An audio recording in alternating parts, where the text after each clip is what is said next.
सत्ता में। अब हमारी अगली खबर इस बात का सबूत है कि पूरी दुनिया में सनातन धर्म की सत्ता कितनी मजबूत है। यह खबर है दक्षिण एशियाई देश थाईलैंड से, जिसे देखकर हिंदू धर्म का अनुसरण करने वाले बजरंगबली के करोड़ों भक्तों को गर्व और आनंद की अनुभूति होने वाली है। हमारे कई न्यूज मित्र ऐसे होंगे जो अपने दिन की शुरुआत भगवान श्री राम के परम भक्त और सेवक भगवान हनुमान का नाम लेकर करते होंगे। अब जय बजरंगबली की गूंज दक्षिण एशियाई देश थाईलैंड में भी सुनाई दी है।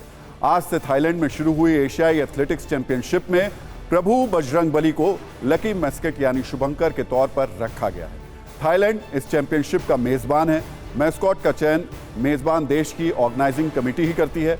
भगवान हनुमान को शुभंकर बनाने के साथ एशियन एथलेटिक्स चैंपियनशिप की वेबसाइट पर लिखा गया है, हनुमान जी राम की सेवा में गति, शक्ति, साहस और बुद्धि का इस्तेमाल करते हैं। हनुमान जी की सबसे बड़ी शक्ति उनकी अविश्वसनीय रूप से दृढ़ इच्छा शक्ति और भक्ति है। इसी तरह एक लक्ष्य को पाने के लिए एथलीट को भी हनुमान जी वाले गुणों की जरूरत है। इसलिए आज हमने इस खबर पर दुनिया में बजरंगबली की सबसे मजबूत सत्ता पर एक विशेष कुंजी तैयार की। वैसे इस खबर को जानने के बाद हमारे न्यूज मित्रों के मन में पहला सवाल यह होगा कि आखिर थाईलैंड के इस बड़े फैसले के पीछे वजह क्या है। आखिर क्यों थाईलैंड ने एशियन एथलेटिक्स चैंपियनशिप में शुभंकर के लिए भगवान हनुमान का चयन किया। तो आप सभी को बता दें, थाईलैंड दक्षिण एशिया का ऐसा देश है जहां रहने वाली एक बहुत बड़ी आबादी भगवान हनुमान में आस्था रखती है। जहां भगवान हनुमान के मंदिर हैं, विधि विधान के साथ बजरंगबली की पूजा की जाती है और इसकी वजह है थाईलैंड के राज परिवार का रामायण, भगवान राम और भगवान राम के भक्त हनुमान का पुराना कनेक्शन। थाईलैंड के चक्री वंश के राजाओं को भगवान राम का नाम दिए जाने की परंपरा रही है। थाईलैंड के पूर्व शासक भूमिपोल अदुल्यदेज को राम नॉम कहा जाता है। इसी तर्ज पर थाईलैंड के शासक राम द्वितीय ने भारतीय रामायण का अनुवाद थाई भाषा में किया था और इसे स्कूलों और विश्वविद्यालयों के पाठ्यक्रम का हिस्सा बनाया था। थाई भाषा में अनुवाद करते हुए भारतीय रामायण को थाईलैंड की संस्कृति के अनुरूप ढाला गया और धीरे धीरे वो समाज का अभिन्न अंग बन गई। वहां श्री राम और हनुमान जी सहित रामकथा के तमाम पात्रों की पेंटिंग्स राज परिवार के मंदिर की दीवारों पर बनाई गई हैं। वहां के दो शहरों के नाम अयोध्या और लोपपुरी हैं, जो अयोध्या और लवपुरी से लिए गए हैं। यानी थाईलैंड का रामकथा और हनुमान जी से गहरा कनेक्शन है। इसलिए एशियन एथलेटिक्स चैंपियनशिप के शुभंकर के रूप में हनुमान जी का होना आश्चर्यजनक नहीं है, बल्कि इसे स्वाभाविक कहा जाना चाहिए। थाईलैंड एक ऐसा देश है जहां भगवान हनुमान से जुड़ा एक त्योहार हर साल मनाया जाता है। इसे मंकी बुफे फेस्टिवल का नाम दिया गया है और इसका आयोजन हर वर्ष थाईलैंड के लोपपुरी शहर में होता है। यहाँ के लोगों का मानना है कि राजा राम ने भगवान हनुमान को जमीन का एक टुकड़ा लोपपुरी भेंट दिया था। इसी वजह से भगवान हनुमान का आशीर्वाद लोगों पर बना रहता है। इसीलिए यहाँ बंदरों का सत्कार किया जाता है और इस उपलक्ष्य में लोग भव्य बुफे का आयोजन करते हैं। हर साल इस आयोजन में बंदरों के लिए लगभग 4000 किलो खाने की व्यवस्था की जाती है।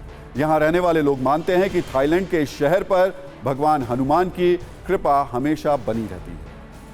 लेकिन थाईलैंड में भगवान हनुमान को लेकर आस्था सिर्फ मंदिरों और मंकी फेस्टिवल तक सीमित नहीं है, बल्कि थाईलैंड दुनिया का इकलौता ऐसा देश है जहां स्पेशल फोर्सेस का नाम भी भगवान हनुमान के नाम पर रखा गया है।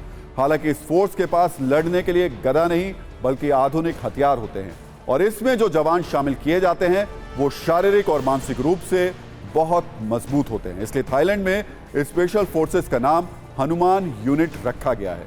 ये रॉयल थाई पुलिस की क्राइम सप्रेशन डिवीजन है, स्पेशल जो उसको कहा जा सकता है। इसका गठन नवंबर 2019 में किया गया था। तब इसमें 40 अधिकारी शामिल थे। बड़ी बात यह है कि ये स्पेशल हनुमान यूनिट स्वेट यानी कि special weapons and tactics team की तरह काम करती है। हर वर्ष अमेरिकी सेना के साथ ये यूनिट एक युद्धाभ्यास भी करती है और इस वॉर एक्सरसाइज का नाम भी हनुमान गार्जियन है। यानी भगवान हनुमान में थाईलैंड के लोगों की कितनी आस्था है, इसे इन बातों से आसानी से समझा जा सकता है। हालांकि वैसे तो थाईलैंड एक बौद्ध बहुल देश है और करीब 7 करोड़ की आबादी वाले इस देश में हिंदू 0.1% ही हैं। यानी करीब 85,000 हिंदू थाईलैंड में रहते हैं। बावजूद इसके थाईलैंड में भगवान हनुमान को मानने वाले और उनकी पूजा करने वाले लोग बहुत बड़ी संख्या में हैं।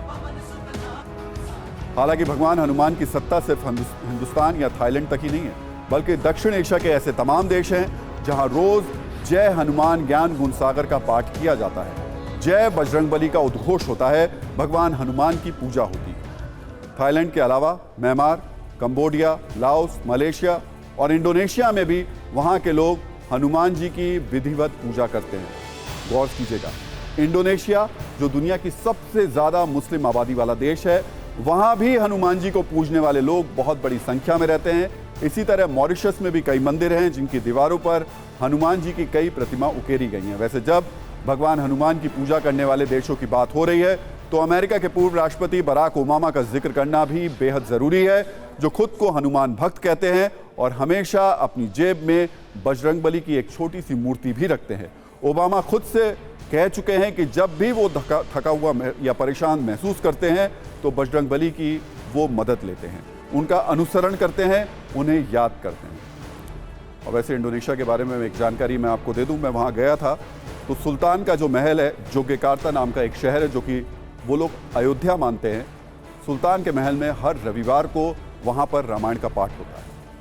अब हम आपको बजरंगबली पर एक और कुंजी दिखाते हैं जिससे आपको पता चलेगा कि भगवान हनुमान की महिमा क्या है और उसका प्रभाव किस तरह विश्वव्यापी है। महर्षि वाल्मीकि ने रामायण में हनुमान को 3 वेदों का ज्ञाता बताया, साथ ही वाक्यम अर्थात वाक्यों का ज्ञाता भी कहा जाता है। इसके अलावा गोस्वामी तुलसीदास उन्हें ज्ञानियों में सर्वश्रेष्ठ कहते हैं। उन्होंने रामचरितमानस में हनुमान जी को ज्ञानी नाम अग्रण्य कहा है, जिसका अर्थ है ज्ञानियों की गिनती में जो सबसे आगे हो। इसके अलावा अध्यात्म रामायण में हनुमान जी को भाषिक चातुर्य का महारथी और एकदश रुद्र का अवतार बताया गया है। महान लैटिन अमेरिकी विश्व कवि ऑक्टेवियो पॉज ने हनुमान जी को वानर व्याकरणाचार्य की संज्ञा देते हुए 1972 में एक किताब प्रकाशित की थी जिसका शीर्षक था द मंकी ग्रामेरियन। शास्त्रों के अनुसार हनुमान जी को भगवान शंकर और ब्रह्मा जी ने दीक्षा दी थी। वाल्मीकि रामायण के किष्किंधा कांड में श्री राम के सामने हनुमान जी जब सुग्रीव के दूत बनकर पेश होते हैं तो भगवान राम उनकी संवाद शैली पर मुग्ध होकर अपने अनुज लक्ष्मण से कहते हैं कि हे लक्ष्मण, ये वाक्यों के ज्ञाता, मधुर वचन बोलने वाले सुग्रीव के सचिव हनुमान हैं। ये वेदों के जानकार हैं, परम विद्वान हैं। दुनिया में रामायण के जितने भी अलग अलग संस्करण हैं उनमें हनुमान जी एक बुद्धिमान, वीर और राम भक्त नायक के रूप में हर जगह दिखाई देते हैं। वैसे सिर्फ भगवान हनुमान ही नहीं बल्कि हिंदू धर्म के पवित्र ग्रंथ रामायण के अलग अलग चरित्र की पहुंच दुनिया के अलग अलग देशों तक है, जहां उनकी पूजा की जाती है। बड़ी संख्या में उनके श्रद्धालु हैं। खासकर दक्षिण एशिया के देशों में रामायण का खास प्रभाव देखा जाता है। इन देशों में थाईलैंड, कंबोडिया, इंडोनेशिया, लाओस और म्यांमार जैसे देश शामिल हैं। इसके अलावा नेपाल, भूटान, सिंगापुर, मलेशिया और वियतनाम भी ऐसे देश हैं जहां रामायण की बहुत अहमियत है, आस्था है। लेकिन दिलचस्प तथ्य यह है कि कथा साहित्य के रूप में भारतीय रामायण जिन देशों में पहुंची वो वहां की संस्कृति का हिस्सा बन गई। समय के साथ भारतीय रामायण ने उन देशों की स्थानीय परंपराओं के तत्व जोड़ लिए। आज पूरी दुनिया में रामकथा के 300 से भी ज्यादा रूप हैं। अलग अलग देशों में अलग अलग तरीके से रामकथा की व्याख्या की गई है। कुछ देशों में रामायण में नए अध्याय भी जोड़े गए हैं तो कहीं कुछ पात्रों और भूमिकाओं में थोड़ा बदलाव किया गया है। लेकिन बड़ी बात यह है कि जिस देश में भी रामायण पहुंची वहां रामकथा को अपनी लोकल मान्यताओं के अनुसार ढालकर अपनाया गया। ये बहुत बड़ी बात है। वैसे हमारे बहुत से न्यूज मित्र ऐसे होंगे जिन्होंने आज तक महर्षि वाल्मीकि की रामायण या फिर गोस्वामी तुलसीदास की रामचरितमानस के बारे में ही सुना होगा, उसे पढ़ा होगा। लेकिन दुनिया के अलग अलग देशों में रामायण को अलग अलग नाम से जाना जाता है। जैसे मलेशिया में रामायण जो संस्करण उसका मौजूद है उसे हिकायत सेरी राम कहते हैं, जिसका अर्थ है श्री राम की कथा।